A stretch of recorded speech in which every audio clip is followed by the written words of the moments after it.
Welcome in. Welcome in. I'm Farzi Masugian. It is the Chiefs Zone podcast. We are back. Welcome back. Hope you all had a great spring break. Enjoyed some time off. Maybe some of you went to the beach, just got away, or maybe just had a nice little staycation. Nonetheless, appreciate you guys coming back in and making the Chiefs Zone podcast part of your evening, your night. For those of you watching live on Facebook and YouTube, and for those who are checking out the podcast later on, whether it's your morning drive to work, at the gym, running errands, whatever it is you're doing, appreciate you guys checking out the podcast and tuning in to the Chiefs Zone podcast. On the docket for today's show, the Kansas City Royals. Yeah, we're going to talk some Royals, not necessarily Royals baseball, but Royals stadium talk. The Royals have been in the rumorville quite a lot this week. And there's been some pushback on the rumor about what's going on with the Royals and their stadium. We'll cover all of that on here, and I will give you guys my reaction to the news and what's true, what's not true, what we know, what we don't know. We'll get into all of that. The Chiefs re-signed, in my opinion, what is a key part of their defensive line, an underrated part of their defensive line, in fact. The president is inviting the Kansas City Chiefs to the White House, despite coming off a Super Bowl loss. And we have a little bit of an update on the Xavier Worthy situation. He has filed a lawsuit against his ex-fiancée, Tia Jones. Appreciate you guys joining in. It is a Wednesday. Had a really good weekend. Went to my entire weekend was occupied by Planet Comic-Con. Went there in downtown Kansas City, Bartle Hall, the Kansas City Convention Center. I was one of those people a long time ago who thought Comic-Cons were for weird people. And now I'm proud to say I'm one of those weird people. I've actually been wanting to go for a long time, but it never matched up with my schedule. And it finally happened last year. My brother and I went. It was a good time, minus the amount of time you stand in line. So I did it smart this year. I got the Fast Pass, the VIP Fast Pass, and those they had very few of those this year, to my understanding. But it is a good time. For those who've never been to a Comic-Con and think, oh, they're for nerds and for weird people. Yeah, they are. But they're also really cool. They really are. It is going to cost you an arm and a leg.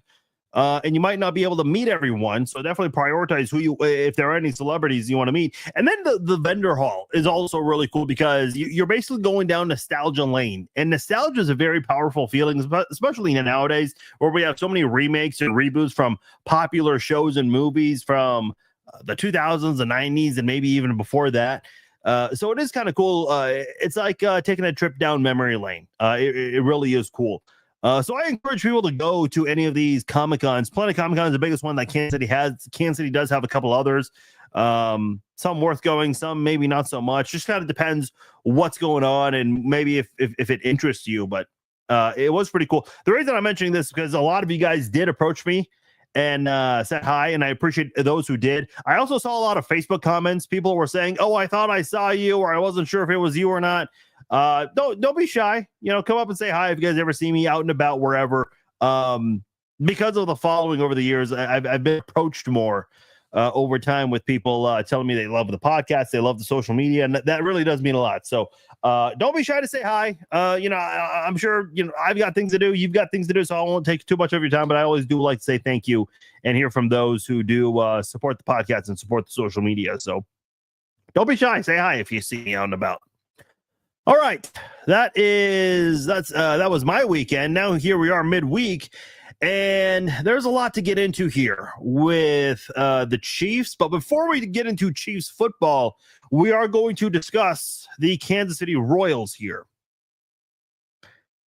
So Bob Fesco of 610 Sports, actually that's not what it's called anymore. I don't know what it's called. 96.5 The Fan, that's what it's called now. He reported on his radio show, I believe it was a Monday morning, said that the Royals are basically planning to move to Overland Park, and specifically at 119th and Knoll, which is where the former Sprint campus is, now the T-Mobile campus.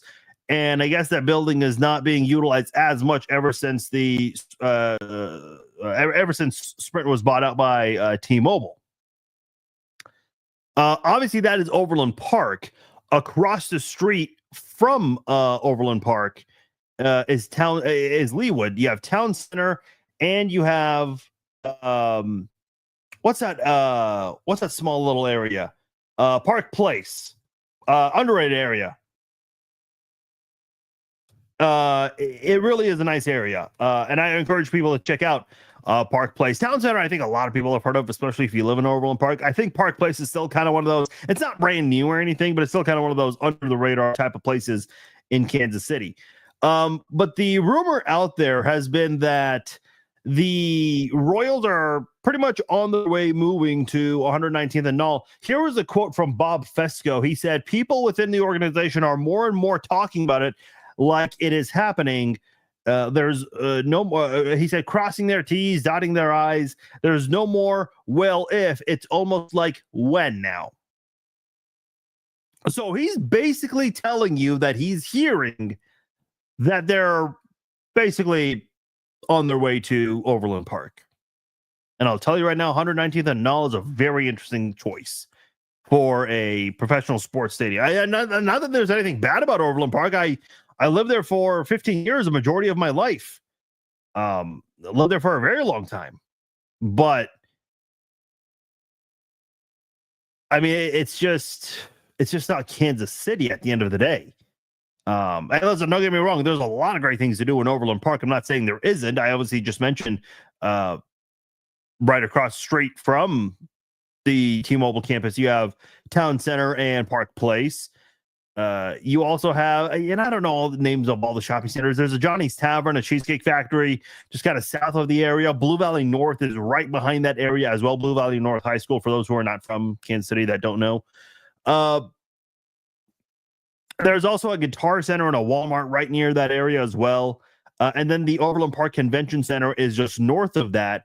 And there are some hotels in that area. The Sheraton, which I think is connected to the Overland Park Convention Center. And then there are a couple of other hotels in that area as well. I know there's a Courtyard Marriott. And there's one more. What is that other building? Hilton Garden Inn. So there are certainly some lodging options there, which make it smart, but it's still, to me, I don't know. It's kind of an interesting choice. I'm not saying it can't work, but and I know this has been in the rumorville for a while now, but I just don't know if 119th and Knoll, like, how do you go from the Truman Sports Complex to considering north of the river, and then right in the heart of downtown, right beside T-Mobile Center, and then Washington Square Park, which is right beside Union Station, to 119th and Knoll. Like, I mean, how did that happen? I don't know. Now, again, this is a rumor, and this kind of leads me to my next point here, because there have been some debunks and whatnot here. First of all, Mayor Quinton Lucas responded to a couple of people in social media who have certainly been loud about this. He basically says that he feels pretty good about the city situation, saying that the city is in, quote, best budget shape as a city ever. His words, not mine. And he also says that, quote, we put forward a $1 billion plus offer. I think I heard one report that it was a $1.4 billion offer, which is a pretty big offer. Now, I don't know how that compares to what Kansas could be potentially offering to the Royals. We haven't really heard a lot of buzz from the state of Kansas trying to get the Royals. I feel like when we talk about stadium relocation in the state of Kansas, it's mainly just Chiefs. You don't hear anything about the Royals. But as far as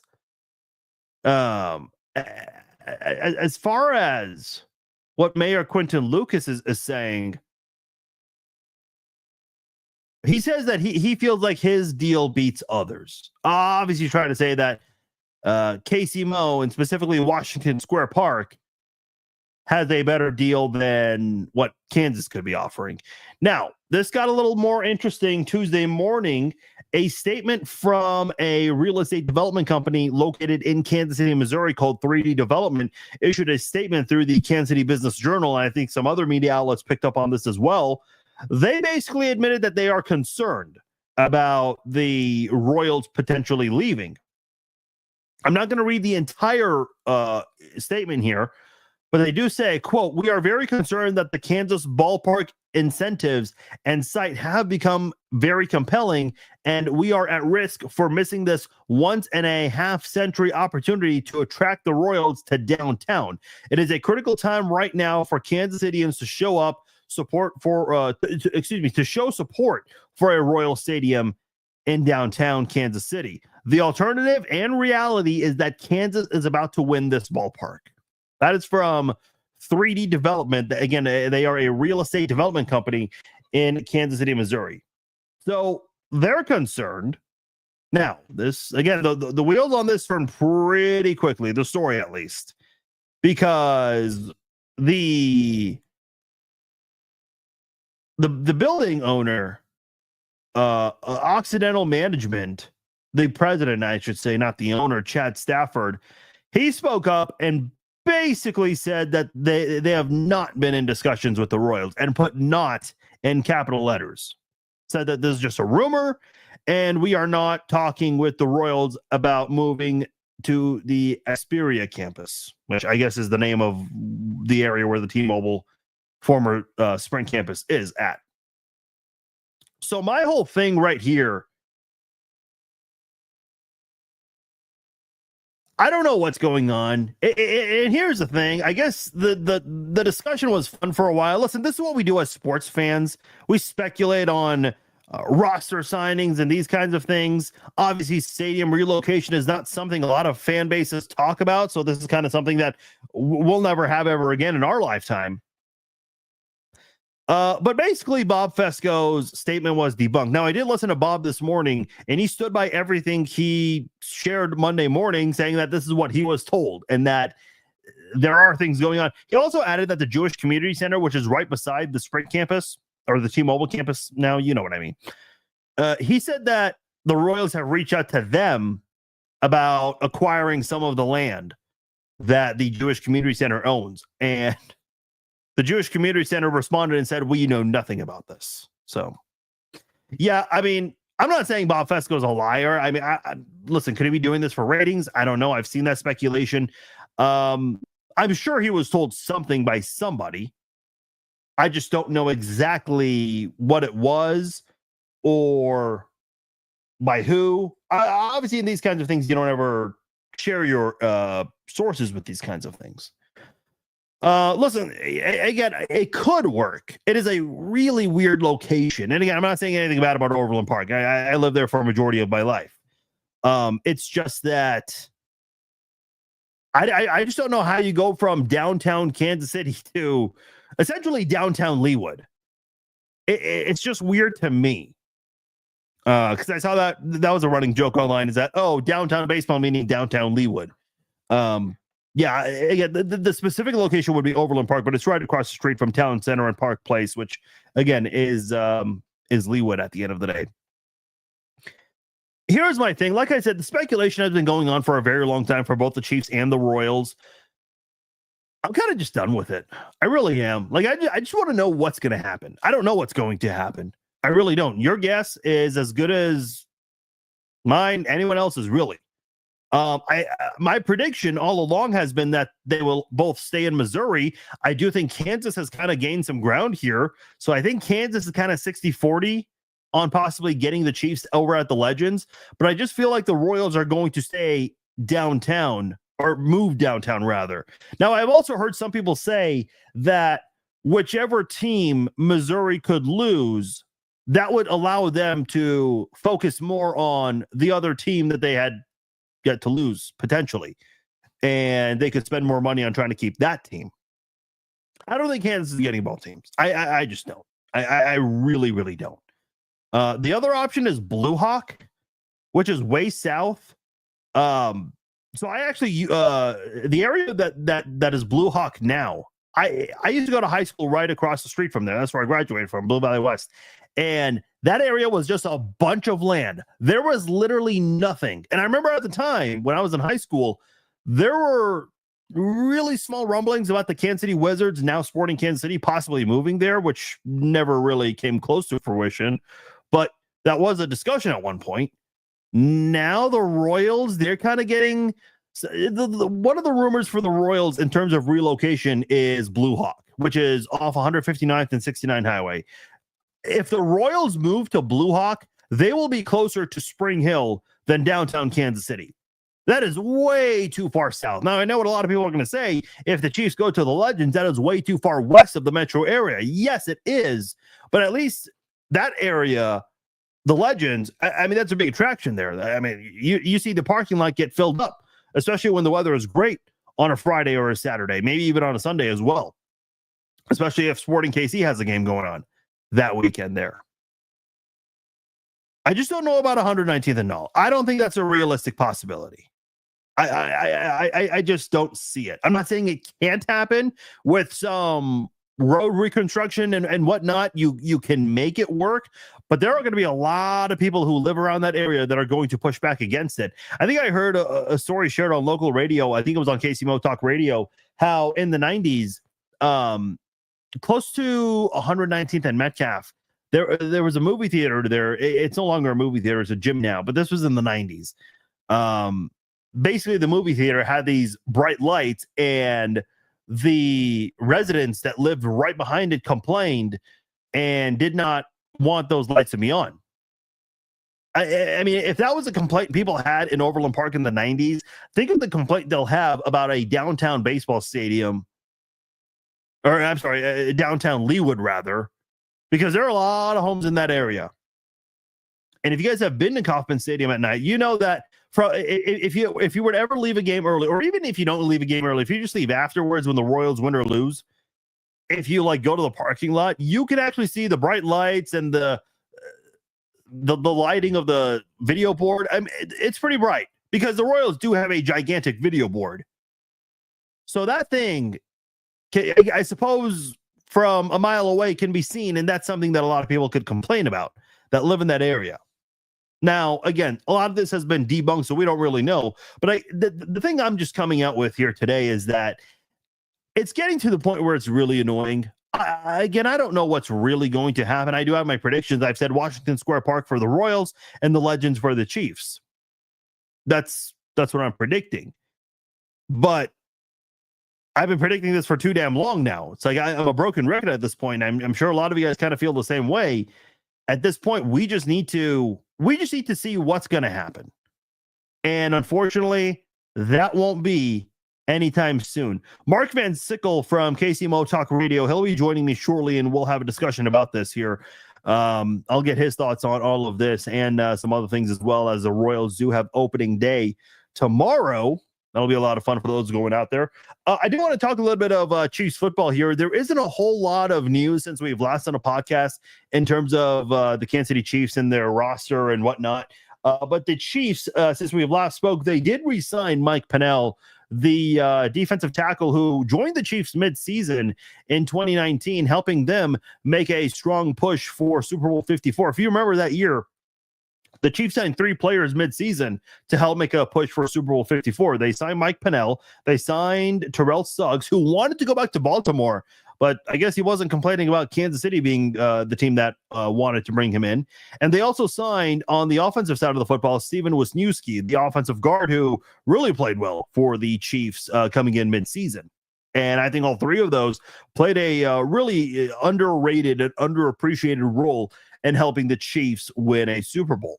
Mike Pennel has come back to Kansas City on his second stint. He's re-signed with the Chiefs. And I think that's important because you lost to Sean Wharton. He got a big payday with Carolina, which he absolutely deserves. There was just no way Kansas City was going to be able to fulfill his needs there contractually. So Mike Pennel coming back, to me, is a pretty big deal. The way your defensive line looks right now, you have George Karlaftis, Chris Jones, Mike Pennel, and Mike Dana. Not bad. As far as the second string guys, you have Charles Omenihu, Jerry Tillery, who signed coming from Minnesota, Marlon Tuipulotu, who the Chiefs also re-signed, and you also have Felix Anudike-Uzomah, Kansas City's first-round draft pick from 2023. So those are your first-string and second-string defensive linemen projected first-string and second-stringers.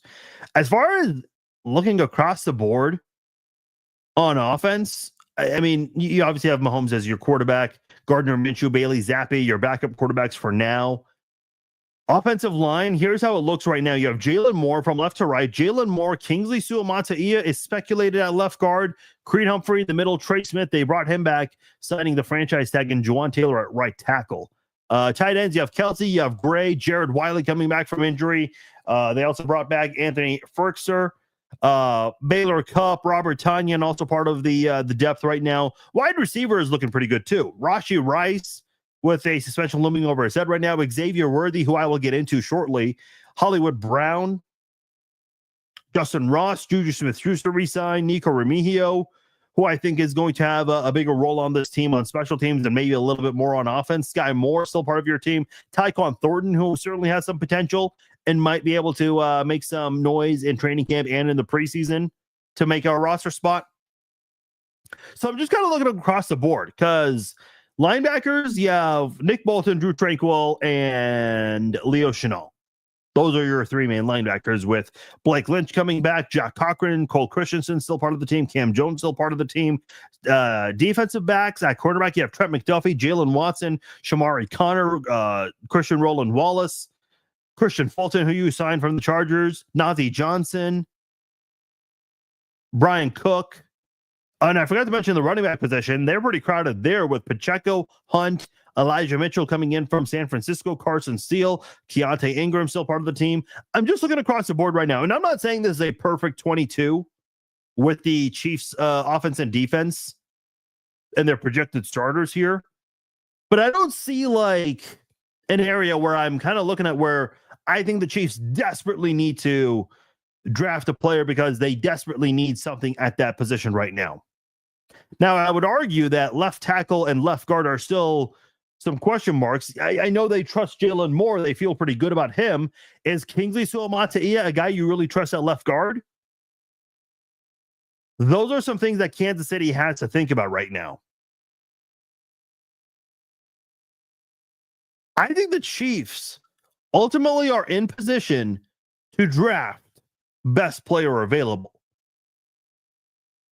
And there's a possibility Luther Burden could fall. Now, could Luther Burden fit into this offense? I mean, I think he can fit into any offense, really. Kansas City is kind of crowded out wide receiver with Hollywood Brown re-signing, Rashee Rice. The Chiefs are going to get him back after a potential suspension. Juju re-signed. You have Xavier Worthy. I guess people are still hoping that Justin Ross can maybe live up to the hype, even though he's had a couple of years of opportunities. Listen, the Chiefs can really go in a lot of directions with the number 31 pick, provided that they don't trade up or trade down. They certainly have some options. And listen, they pick late in the second round and again, almost right away, early in the third round, 3 picks apart. So they can kind of control the draft a little bit in that period of the draft, again, provided they don't trade. But Kansas City, I think, has an opportunity to really do take the best player available. I think the number one need right now on this team is still left guard. It's still left guard. All right. Let's go ahead and bring in my good friend, Mark Van Sickle. He is producer, co-host over at KCMO Talk Radio, producing Monday in the Morning and also Uncanceled with Kevin Keatsman. Very generous to give us some time back on the podcast. Mark Van Sickle. Mark, what's going on? How are you? Happy Wednesday to you, sir. Happy Hump Day. Yes, happy Hump Day to you as well. It's opening day eve, and I love hearing the Chiefs talk as well because, as we all know in Kansas City, it is football season year round here. So yeah, there is no off season. No, not at all. Listen, let's start with the stadium discussion here because This got really interesting. I know you guys talked about it over at KCMO Talk Radio. I've been listening to you guys, been listening to some other stations, seeing what they're saying, and also some of the other reports that have come out. Basically, I've already covered this, but to recap quickly, the rumor was the Chiefs are basically on their way to 119th and Null in Overland Park, which is right across the street from Town Center and Park Place, part of Leawood. That is a very interesting location to go from. Somewhere around the downtown area, Washington Square Park seems to be in the lead, to all of a sudden 119th and Null, and then this quickly got debunked. Even though there was that development, the real estate development company, 3D Development, they kind of expressed some concern, but the mayor kind of pushed back against it, saying that they have a better deal. And the president of the campus, or the owner of those buildings, basically said that, hey, this is all a rumor. And the Jewish Community Center CEO basically said, yeah, we know nothing about being reached out about buying land from us. What are your thoughts on the Royals and that whole story that took place this week? Yeah, it's just kind of annoying at this point that the Royals haven't come out with any sort of plan other than, initially they're like, yeah, we want to be somewhere downtown. We had the East Village site at first. Then we had the renderings where the old Kansas City Star building was, some renderings up in North Kansas City, just north of the river. And then all of that kind of goes away whenever the sales tax thing got blown up with the vote. So now it's like, all right, they kind of have to go back to the drawing board, figure out what they want to do. And so obviously they're talking to some people in Kansas. We don't know exactly where. I don't think that 119th and Null site is legitimate. I know that it's been rumored by some local media in town, but yeah, it just doesn't seem like anybody's actually been talking about that spot. So I think that if it's going to go to Kansas, I have heard further south in Johnson, like the Blue Hawk area. I think we talked about that before as a possibility. I don't know, man. Like, that is way too far south. And I know the Legends is way too far west, but at least that's like a big part of the metro area that a lot of people go to. If they go to Blue Hawk, you are closer to Spring Hill than you are downtown Kansas City. Oh yeah. That would be a strict play by John Sherman to be in Johnson County and to get the real estate on that land. So other than a stadium, then he'd be able to have hotels and shopping and restaurants that he would be able to make money off of. That's the only reason why he would go down there. He still, I think, wants to be downtown. If John Sherman could have his way, and by the way, this is just a quick plug on Mundo in the Morning tomorrow. Yes, please share. John Sherman will be on the show with Pete Mundo sometime in the 9 o'clock hour. So listen between 9 and 10 o'clock tomorrow. We'll have John Sherman on. Also, Mayor Quentin Lucas will be on his normal spot at 7:35. And both of those guys, we kind of joked about it today on the Kevin Keatsman show. We said Pete needs to have one of them on at 7:30, one of them on at 9, whatever, and then have them come on together after the show at 10 to talk to each other about the stadiums. Because really, if what Quentin Lucas said yesterday in a quote was that the city has $1 billion to give to the Royals for stadium, either new stadium or upgrades. And if that's the case, there's no reason why John Sherman should not just go over and shake his hand, go to this location at Washington Square Park, which is, I think, where Quentin Lucas wants this new stadium to go. Yeah. So I just think that that's probably the most wanted and most realistic destination for a downtown ballpark. Now it's just up to the two parties to figure it out. And then I do think the Chiefs still go to Kansas. I do agree with you. I said this before you hopped on. My prediction is Royals at Washington Square Park and the Chiefs over to the Legends. But here's my thing. Like the discussion's been fun to have as sports fans. We love to have fun with any kind of discussion, whether it's transaction talk, free agency, draft, X's and O's, or stadium relocation, which is not something we will be getting much of, conference realignment in the college sports world. But this is kind of starting to drag out. It's getting tedious. I know it's not going away anytime soon. Do you have a prediction? Like, when will we see the end of this? Because I kind of just want to know. I want to know the final result. my ideal scenario, which I do not think is going to happen, but just my ideal scenario is they have opening day tomorrow. Then they have an off day on Friday before their second game on Saturday. Make an announcement on Friday. Wow. Right. The day after opening day, make the big announcement. Hey, we're going to go to Washington Square Park or whatever it may be. I don't think that's going to happen. But if I'd have to make an official guess, I would say probably September. Okay. And toward the end of the season, probably close to Labor Day, something like that, maybe end of August. Just it's annoying, but that's just the way that we thought that it was going to be done last year, and now we're here.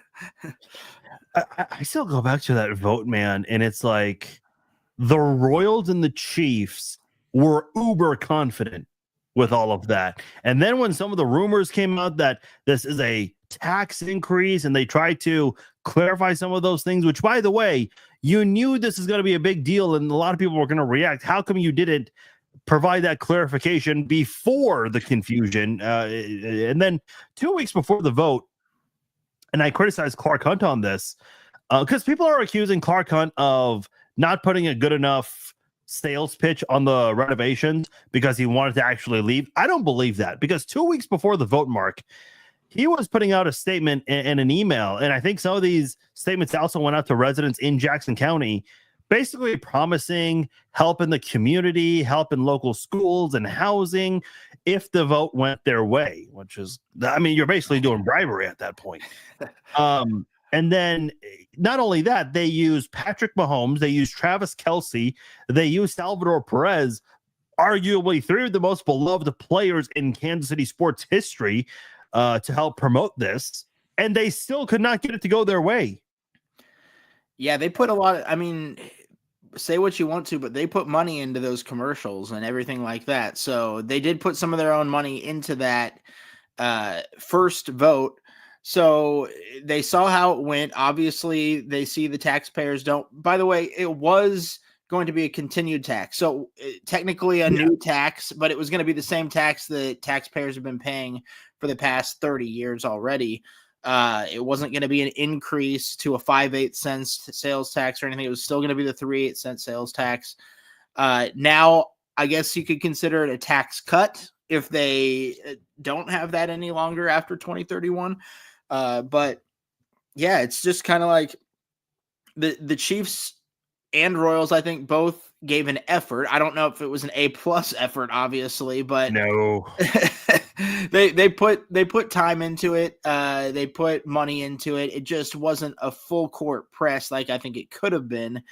And now you're in a spot where I think the Chiefs are kind of just waiting on the Royals to see what they're going to do. They've been very quiet. Yeah, before they make any sort of announcement for themselves, because if the Royals get $1 billion from Kansas City for the Royals, I don't know how they get another $1 billion or more for the Kansas City Chiefs. So that's why I think if they do that for the Royals, I think the Chiefs are then going to come out and say, hey, they did that for the Royals. That's great. Now, we have this thing in Kansas. What are your thoughts on the mayor's reaction to all of this? And obviously tomorrow morning, that interview with Pete, I'm definitely going to want to tune in because I'm sure a lot of it will focus around stadium relocation and whatnot. Because anytime a rumor's out that, the Chiefs have land out, I know Kevin Keatsman kind of broke that story, and then Bob Fesco kind of echoed that basically. And then obviously this whole thing with the Royals, he seems to feel the need to at least, I don't want to say defend himself, but go into full-on explanatory mode and basically have to say, nope, this is not happening. Because I still remember after the failed vote, he did kind of basically eat crow, if you will. And then a couple of weeks after, he was like, hey, you know what? And he said this on Pete's show. He said, we're going to have a downtown stadium for the Royals, and we're going to have the Chiefs playing at Arrowhead. So he all of a sudden got pretty confident with all of this, but we're just not hearing any kind of news whatsoever from the Missouri side. Yeah, I think for Quentin Lucas, if he loses the Royals and the Chiefs under his mayor watch, that's just like, that's a terrible look. So he has to be confident, because if he's not, than the last few years of his mayorship, because his time is going to be up here in just a couple of years. So if he doesn't at least keep one of them, it's just going to be a terrible look for the end of his mayorship. So I understand him putting this stuff out there, being confident. But another thing to think about is the land in Kansas that some of these teams may have reserves on or whatever. I believe it's the end of March is when they have to renew those. And if they renew those, then the price goes up. So, I mean, maybe we will hear sooner than we think on if they're going to go to Kansas or stay in Missouri, just because I don't think these teams want to pay any longer to have a hold on some of these particular locations, whether it be the Chiefs in their training facility in Kansas or, a future stadium in Kansas. Who knows at this point, but I think they want to have this all figured out. And if the mayor it loses both of them, that's just going to be terrible for him. Mark, obviously tomorrow is opening day. I'm curious what your thoughts are on the Royals. I don't follow baseball too closely. Obviously, the Royals had a great season last year, being able to get back into the playoffs. We've only seen just a handful of Royals postseasons in my lifetime, and in yours as well. But you just don't see it often. And I think John Sherman said it today in his press conference. The Royals have never made the postseason in back-to-back years. That I did not know. So obviously they're looking to do something that's never been done before, and I think they also want to step it up from last season. What are your thoughts going into the season for the Royals? Quick correction on John Sherman, because they went back-to-back in 2014 and 2015. Oh, so that's right. They have done it one time. That's maybe the only time. Maybe I misunderstood what he was saying, but I don't. Yeah,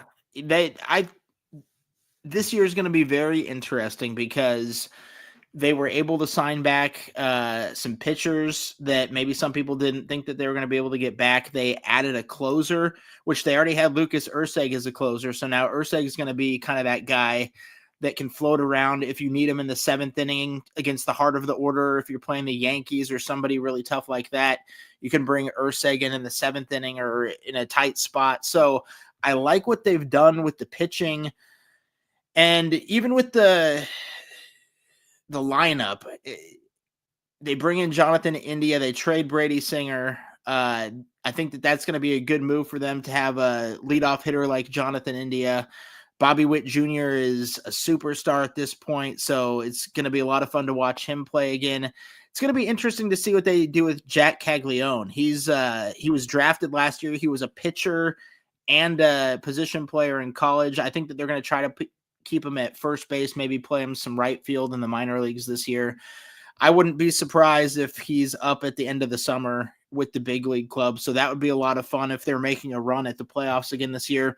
Last year, I think there's only been about 10 teams that have done this in Major League history where they've improved their wins by 30 games from one season to the next. So obviously they're not going to be able to improve that much this year, but if they improve even slightly from last year in their win total, I think they can win the division. I don't think a lot of people are saying that right now, because I do think that the Royals are going to need to stay healthy this year. Obviously, every team would like to stay healthy for the entirety of the year. Some other teams may have more depth than the others. You look at the Dodgers, they have absolutely crazy payroll and money, so they have a deeper team than the Royals. But if the Royals can stay healthy, I could see them winning close to 90 games this year, and that might be enough to win the AL Central. You're going to have to compete with the Tigers, who I think looked really good at the end of last season. The Guardians have been good the last several years, and the Twins, and I don't know. I think they're just kind of meddling at this point, and the White Sox just looked absolutely awful last year. So I think it's going to come down to Royals, Tigers, and Guardians again. And yeah, I think it's just going to come down to if the Royals starting pitchers can stay healthy, because they have a really solid rotation, really solid bullpen, and I think the offense is going to give them enough.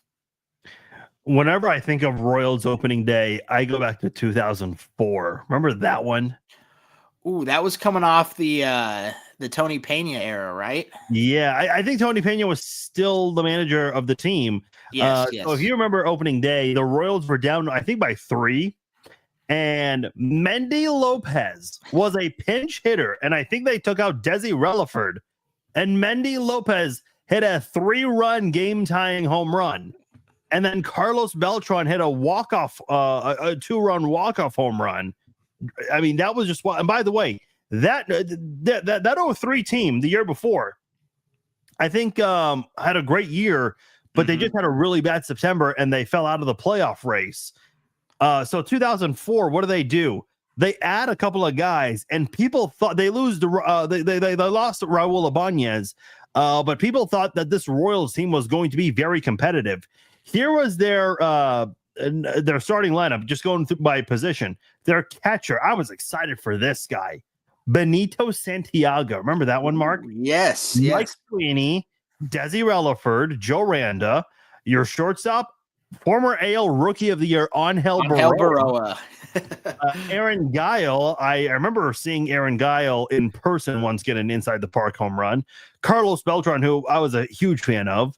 They added this guy, Juan Gonzalez. I was thrilled when they got Juan Gonzalez. I was like, they're going all the way. Juan the Gonzalez, because he was always hitting home runs until he got to Kansas City. Yeah. And then their designated hitter, this guy's career plummeted. Ken Harvey. Oh, I loved Ken Harvey. Ken Harvey actually ended up playing for the Kansas City T-Bones. Like, look, no disrespect, but his career really declined. Man, it was, for me, it was Bob the Hammer Hamlin and Ken Harvey were two of my favorite guys. I just thought, those guys were going to take us somewhere, and it never happened. I'm just looking at some of the rosters from the late 90s, early 2000s. I mean, you had Carlos Fables. I mentioned Juan Gonzalez, Ray Sanchez, Mark Quinn, Kevin Apier, who was on this team for a very long time, started many opening days. And Matt Damon was even on, or Johnny Damon, excuse me. It's like, by the way, Jermaine Dye was on the team, and he ended up succeeding after he left Kansas City. I was going to say, at one point we had Jermaine Dye, Johnny Damon, and Carlos Beltran all in the same outfield. That's like insane how the Royals didn't capitalize on that. Hold on, let me see if I can grab it here. 1 second. What is this here? I thought it was Carlos Beltran for some reason, but I've been kind of getting back into like sports trading cards and whatnot. And I found this. I completely forgot I had this. This is a duo sports card. It is Priest Holmes and Mike Sweeney. Nice. I'm wondering if they have like a Bobby Witt Jr. and a Patrick Mahomes. Who is this, Upper Deck? Yeah, I'll have to see if Upper Deck still does anything like that. That would be awesome. But I'll never forget that year, 04, when the Royals were supposed to be really good. Because I remember getting MVP Baseball 04. I'm like, hell yeah, this is going to be a playoff team and all that stuff. And I remember they traded Carlos Beltran. And that same year with the Houston Astros, he broke the record. I think it's been broken by now. But he tied the record for most home runs in a single postseason. It's like, man, why is it that we never could catch a break with that, with those years? Yeah, I think looking back at it, it was the ownership. They just never wanted to sign any of their good young players to long-term deals. So they would just try to flip them and get prospects and then try to have, a new window. But the new window never happened. So it wasn't until Dayton Moore came along and then you had, the Eric Hosmer, Mike Moustakas, Salvador Perez, the international signings were really huge for the Royals during that run as well. But man, yeah, it just seemed like with the old ownership, it was just like they could never get it done. No. All right, Mark. Good stuff. Obviously, for those who have tuned in a little late into the live stream, I do want to repeat it. Mundo in the morning, Pete Mundo on KCMO Talk Radio. I listen on the AM dial. It's 7:10 AM, and then what is it on the FM dial? 95.7. 95.7. I remember it used to be 95.7. The Vibe. Yes, it was the Vibe. The Vibe is still in our building. They're now 107.3 the vibe. That is So so they just weird. flipped up the dial. But anyway, Pete's going to be talking to Mayor Quentin Lucas. I think this is definitely a very interesting week to have the mayor on, as he does each and every single Thursday. And then obviously John Sherman will be on the show as well. And I'm sure there will be a lot of questions specifically about the rumor this week, and maybe even a question about when we could hear or see the end of this whole thing. Mark, we'll be tuning in. Thank you so much for your time, and we'll keep in touch. Yeah, thanks for having me on, man. All right, appreciate it. Take care, Mark. That is Mark Van Sickle from KCMO Talk Radio. Listen, I know it's a more of a political station. They talk politics and all that stuff, but they talk some news as well. And I think that station truly has done a way better job covering the stadium relocation talks, not just covering it, but also talking to a lot of relevant people involved in all of that. They've done a really good job with that. So check them out if you haven't done so already. A couple stories before we get out of here. Xavier Worthy is suing his ex-fiance, Tia Jones. I don't know if there's ever been any kind of confirmation that they've broken up, but I guess with what happened a couple of weeks ago, I think people are just assuming that that relationship is over. Xavier Worthy is suing her for extortion and abuse. And she's also claiming abuse against Worthy, even specifying certain dates as to when some of the abuse occurred. Worthy is claiming that she cheated on him the week of the Super Bowl. Yeah. Boy. Listen, I'm not going to dive into this too much because it's not really out there too much in the public eye, but it is a thing that's out there. Chris Jones, his personal life has kind of been pushed out there. It's not really my place to speak, so I'm not going to really speak on it. But if you want to look it up, just look up Chris Jones' ex-girlfriend on Google. I'll let you guys read about it. But basically, his personal life has kind of just been pushed out there. I think what happened, listen, 10 years ago, no one gave a rat's ass about any of the Chiefs players' personal lives. With Patrick Mahomes, I mean, his entire family has a massive following. His wife, at the time, was his girlfriend. His father, his mother, his brother, even before the TikToks. Everyone just wanted to be able to follow up with the Mahomes family. I think even a couple of other people within the family, like the half brother that Mahomes has, Patrick's half sister, who his mom has an Instagram account for, they all have a following. And I think now that the team is playing so well, they all have people follow their lives very closely. People can tell you who McCole Hardman's fiance is. People can tell you about some of these other players and their personal lives. Obviously, Travis Kelce's personal life has certainly been out there in the media. I remember when the Royals were really good 10 years ago. Eric Hosmer's relationship with Casey McDonald was a big deal. Salvador Perez, people were aware of his wife, a couple of other players and their personal lives, wives, girlfriends were just out there. People care about these things when you're winning. No one cares when you're losing. I remember Jamal Charles got married. Nobody cared. And that's not a disrespect to Jamal Charles and his family. It's just not. It's simply that they were not a winning football team at the time, and nobody really cared about any of the Chiefs players in their personal lives. The only one that really was talked about was Javon Belcher for really all of the wrong and sad reasons.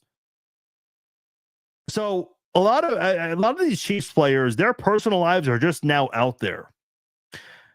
Listen, I know for a lot of these players coming into the NFL, being part of a dynasty is a dream. But I think you just have to assume, and you have to assume this in a mature manner, that you're going to be part of a successful team, because that's the goal, right? And that your name is going to be out there. People are always going to want to shake your hand and take pictures with you if they see you out and about. Whoever you choose to be with, you got to be very cautious and surround yourself with the right people. I think Kareem Hunt had that issue, not with relationships, but more with friendships. So these kinds of things, you just got to watch out for, because not only can this person possibly hurt your NFL career, But it's also kind of embarrassing that all of this stuff is now out there. Listen, breakups happen. I get it. Doesn't matter if you're a professional football player on a dynasty or if you're just an average person working a 9-to-5 job. Everyone goes through this kind of shit. It's just when you're in a big spotlight, like a lot of Chiefs players are, and your personal life is followed. I mean, a lot of these players, their wives and girlfriends have a massive following just because they're the wife and the girlfriend of a Chiefs player. Just surround yourself with the right guys. Surround yourself with the right people, including the person who you might one day call your significant other for life. Last topic before I get out of here. This one's really interesting. So the president of the United States, President Trump, is inviting the Kansas City Chiefs to the White House. Now, keep in mind, the Chiefs are coming off a Super Bowl blowout loss, and they're getting a Super Bowl invite. The reason for this, President Trump is saying that this is to make up for what was supposed to be a celebration in 2020 for Super Bowl 54. Because if you remember 2020, the Chiefs won the Super Bowl in the first week of February, had the parade.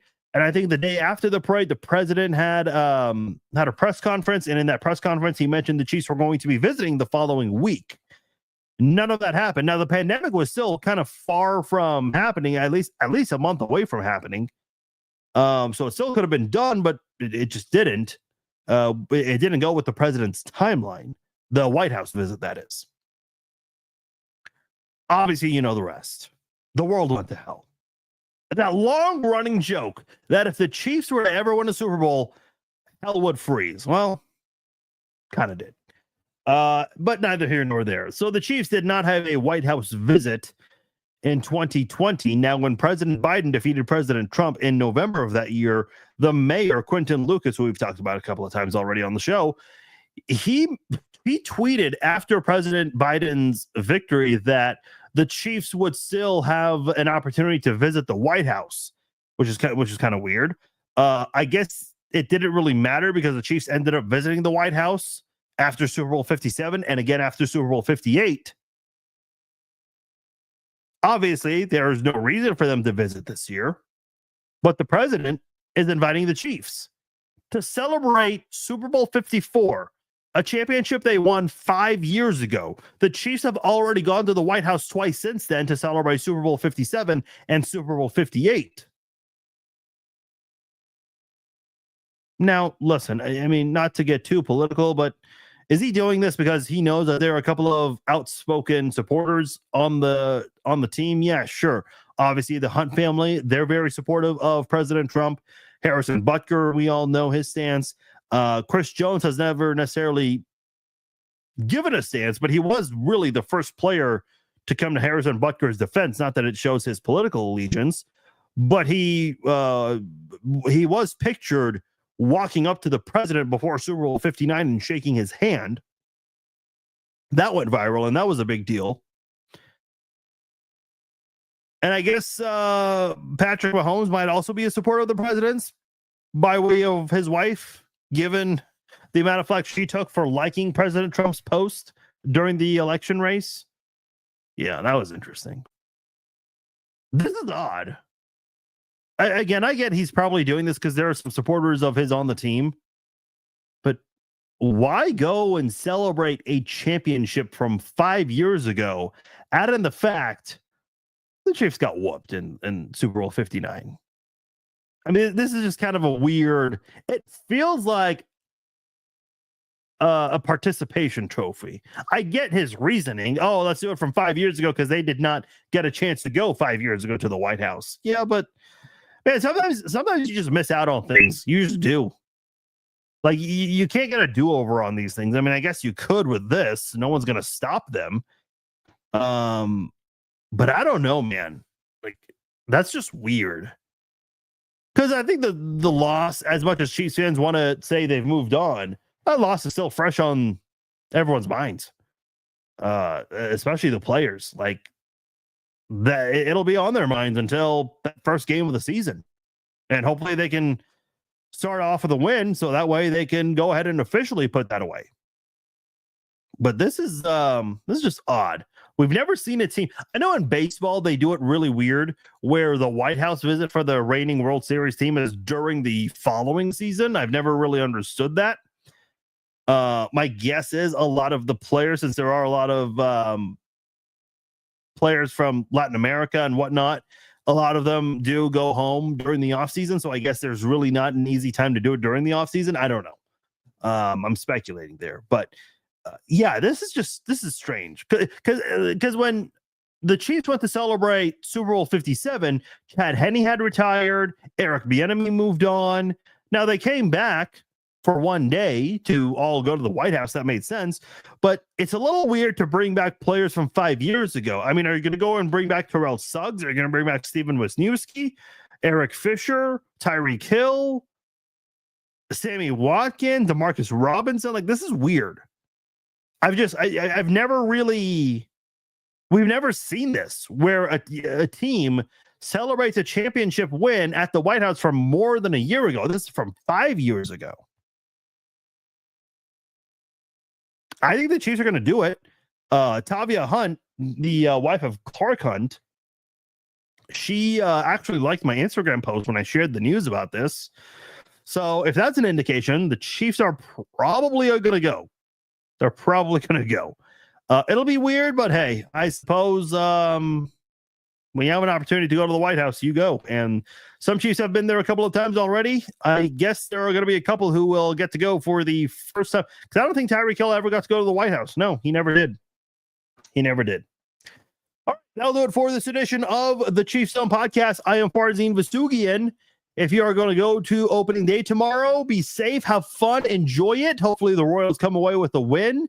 We'll obviously see if there's going to be any kind of significant update on the Royals Stadium relocation talk this week. Certainly an opportunity for that tomorrow or on Friday. We will have the Red Friday live chat this Friday evening, so join me for that. Otherwise, I am out. I will talk to you all later. Take care.